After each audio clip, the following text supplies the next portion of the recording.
किया गया है। मुझे अफसोस है इस बात का, जिसका जिक्र अभी हमारे साथी रुकने पार्लियामान ने किया, कि तिरंगा रैली निकाली गई तो आखिर ये क्या तकलीफ हो गई शिवसेना, राष्ट्रवादी और कांग्रेस की सरकार को कि जगह जगह पर मजलिस के काफिले को रोकने की कोशिश की गई। अफसोस इस बात का है कि शिवसेना जो राष्ट्रवाद दिन में 24 घंटे में 2000 बार उनके लोग पुकारते हैं, कभी ये क्यों भूल गए कि तिरंगा ही तो हमारा राष्ट्रवाद की निशानी है, तिरंगा ही तो हमारी नेशनलिज्म की पहचान है। क्यों तिरंगे से इतनी नफरत है आपको?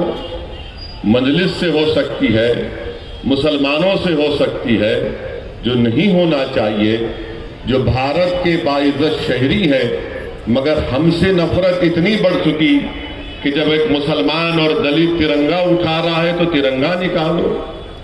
मैं ये बताना चाह रहा हूं उन लोगों को कि तिरंगा भारत की पहचान भी है, हमारी मोहब्बत की निशानी भी है और हमारे बुजुर्गों की कुर्बानियों की एक मिसाल भी है। और जिन लोगों ने भारत की जंग आजादी में हिस्सा नहीं लिया, वही लोग तिरंगे की मुखालिफत करते हैं। जिन्होंने भारत की आजादी में हिस्सा नहीं लिया और जिन्होंने अपने चेलों से कहा था कि आजादी में हिस्सा मत लो, तुम खामोश घर में बैठे रहो, मगर मुल्क की तारीख गवाह है कि क्विट इंडिया मूवमेंट का अगर नारा किसी ने मुंबई में दिया तो मुसलमान था। तिरंगा बनाने वाले में भी कौन कौन थे, बड़ी लंबी तफसील है, मगर अफसोस है कि ये सरकार तिरंगे के भी खिलाफ हो चुकी है। मेरे अजीज दोस्तों और बुजुर्गों, ये कहा गया कि मजलिस का जलसा जब होगा तो 144 लगा दिए। मैं हमारे उद्धव ठाकरे से ये पूछना चाहता हूं, जो अभी उनका ऑपरेशन हुआ है, मेरी नेक तमन्नाएं उनके साथ हैं।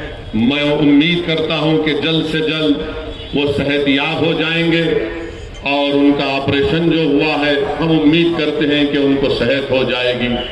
मगर हम उनसे ये पूछना चाहते हैं, उनकी सरकार से पूछना चाहते हैं कि दिसंबर के इस महीने में कांग्रेस के साबिका प्रेसिडेंट जो अमेठी से हार गए और केरल से जाकर कामयाब हुए, वो मुंबई को आ रहे हैं, तो क्या जब भी 144 लगेगा या फिर उनका इस्तेमाल फूलों से किया जाएगा?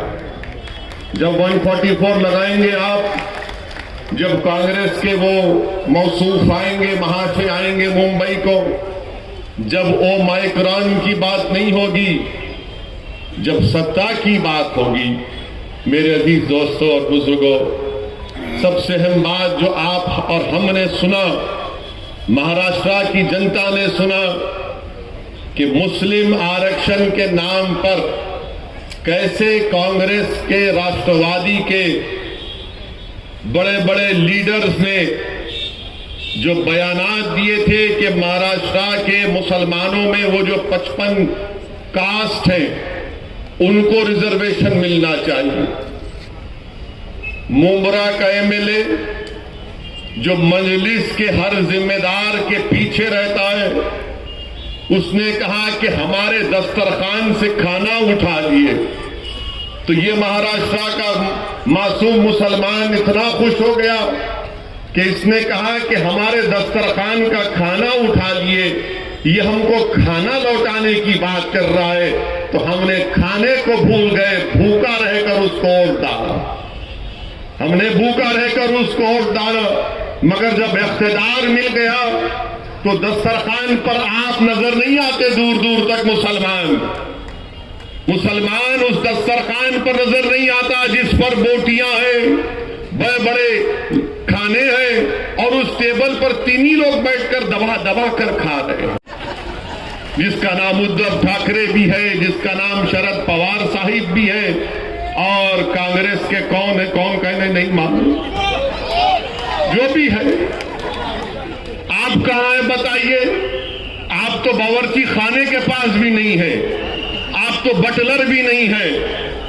आपका काम यह है कि इनको खाना पकाने के लिए हर चीज मुहैया करो, और जब खाना पक जाएगा तो ये तीनों बैठकर खा लेंगे, और हम ललचाई नजरों के साथ अपने बच्चों को भूखा रखकर अपने घर में चिराग नहीं जलाकर इन जालिमों को हमने इख्तियार दिया। क्यों दिया? कि इन्होंने कहा था कि मंदलिस को वोट मत दो, मंदलिस को वोट काटेगी। आपने उन पर भरोसा किया।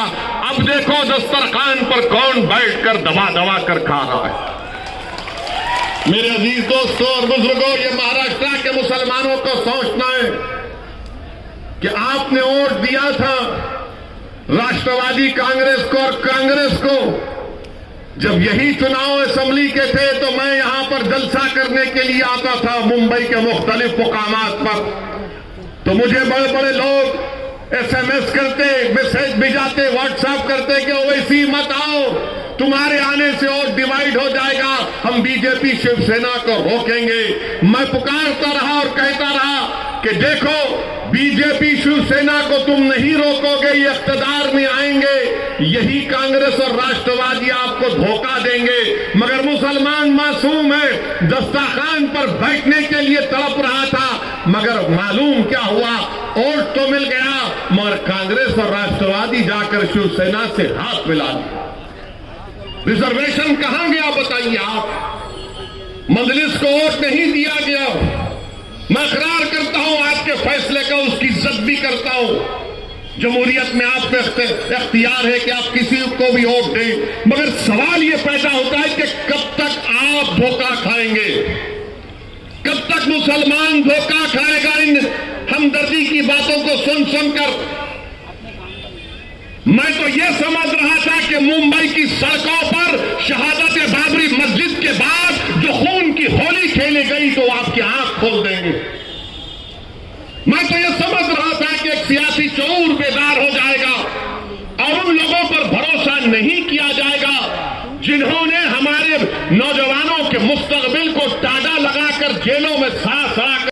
अपने हौसलों को बुलंद रखिए, कभी नाउम्मीदी को अपने करीब आने मत दीजिए, और डरने और घबराने की जरूरत नहीं है। मैं सरकार से कहना चाहूंगा कि नागपुर में असेंबली का सेशन होने जा रहा है। अगर इम्तियाज जलील और डॉक्टर गफ्फार कादरी ये प्रोग्राम बनाएंगे कि जब असेंबली का सेशन चलेगा तो मंदलिस को भी नागपुर में एक एजिटेशन करना पड़ेगा, तो मैं आने को तैयार हूं इंशाअल्लाह। अभी मुंबई में हो रहा है, सुना चेंज कर दिए, ठीक है, फिर आएंगे। जब असेंबली में बैठकर पूरे एमएलए बैठ सकते हैं, जब 144 या माइक्रोन नजर नहीं आएगा, बड़ी बड़ी सभाएं सब करेंगे, ये सबक नहीं हासिल करना चाहते राष्ट्रवादी और कांग्रेस के लोग। हर वक्त रोकते थे मंदलिस को, जो कई बरस पहले जब हम और मोइन सैयद मोइन मंदलिस का पैगाम लेकर महाराष्ट्र में जाते थे तो हर जगह पर पुलिस वाले आकर हमको लव लेटर दे देते थे। मगर आज माशाअल्लाह आपकी दुआओं का असर है, आपकी मोहब्बत है कि जब प्लेन से निकलते हैं तो हजरत पुलिस सामने ठहरकर बोलती है कि आपको रिसीव करने आए हैं, आप रिसीव कर लीजिए हमको। मैं तो सिक्योरिटी लेता नहीं हूं, अल्हम्दुलिल्लाह, अल्लाह हमारे लिए काफी है, मगर फिर भी आते हैं, फिर भी आते हैं। और जो लोग,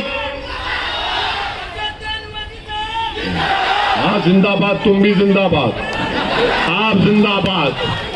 याद रखो मेरी बात को महाराष्ट्र के मुसलमानों, मौत तो एक मर्तबा आएगी, आएगी ना एक मर्तबा, मगर तुमको लाखों मर्तबा जिंदा रहना, लाखों मर्तबा तुमको जिंदा रहना का, एक बार नहीं लाखों मर्तबा। और जिंदगी का सबूत हरकत करने से है, जिंदगी का सबूत लड़ने से है, जिंदगी का सबूत अल्लाह के सामने गर्दन झुकाने से है, जिंदगी का सबूत अल्लाह के सामने अपनी बेबसी का इजहार करने से है। जिंदगी का सबूत जालिमों के सामने बेबसी नहीं, हक को हासिल करने का मुतालबा करने में। ये काम हमको करना है। क्या अपने खुद का खाना नहीं पका सकता? क्या मैं अपना खुद का खाना नहीं पका सकता? क्या मैं अपने हाथों से अपने मुकद्दर के फैसले नहीं कर सकता? क्या मैं अपने हाथों से अपनी कौम को लेकर आगे नहीं बढ़ सकता? यही बात कई लोगों ने इम्तियाज जलील से कही थी और इम्तियाज जलील ने सारी दुनिया को बता दिया कि मुसलमानों में अगर हौसला और अज़म होगा तो तकदीर भी उसका साथ देती है। तुम अपने दिमागों से इस बात को निकालो मुसलमानों कि हम जीत नहीं सकते। अरे तुम जीतोगे इंशाअल्लाह ताला। जीत की पहली सीढ़ी है, जीत की पहली सीढ़ी है कि तुम इत्मीनान और एतमाद में रहो कि मैं कामयाब होऊंगा, मैं कामयाब होऊंगा। मैं तुमको बता रहा हूं, मैं जाती तौर पर अपने बारे में बता रहा हूं। हैदराबाद जाकर मेरे दोस्तों से पूछ लो कि मैं अपने बचपने में बेहतरीन पढ़ने वाला नहीं था। मैं 90-80% लाने वाला नहीं था। वो अकबरुद्दीन अवैसी थे जो उस वक्त भी 90, आज भी 99 पर है। मैं उस वक्त भी 50 पर था और आज भी 50 पर हूं। मगर मुझ में एक जिद थी। जब मुझसे कोई कहता कि नहीं हो सकता, मैं कहता था कि नहीं, करके दिखाऊंगा। और वो काम आपको करना है। अल्लाह ने हम सबको काबिलियत दी है। मुसलमानों सिर्फ आपको एतमाद को पैदा करना है। ये लड़ाई रिजर्वेशन की, ये रिजर्वेशन की लड़ाई आपके आने वाली नस्लों के लिए है। नौजवानों, कल जब तुम बाप बनोगे इंशाअल्लाह तुम्हारी औलाद होगी। तुम सोचो कि तुम वही चाहोगे कि तुम्हारी औलाद भी तुम्हारी तरह गरीब रहे, उनको उनका हक ना मिले। हक मिलने के लिए मिल के लड़ना पड़ेगा। आप तमाम का बेहद शुक्रिया। ये लड़ाई का आगाज है, इख्तिताम नहीं है, और लड़ाई होगी। अस्सलाम वालेकुम व रहमतुल्लाहि व बरकातुहू। उस झंडे का एहतराम करते हुए अच्छे तरीके से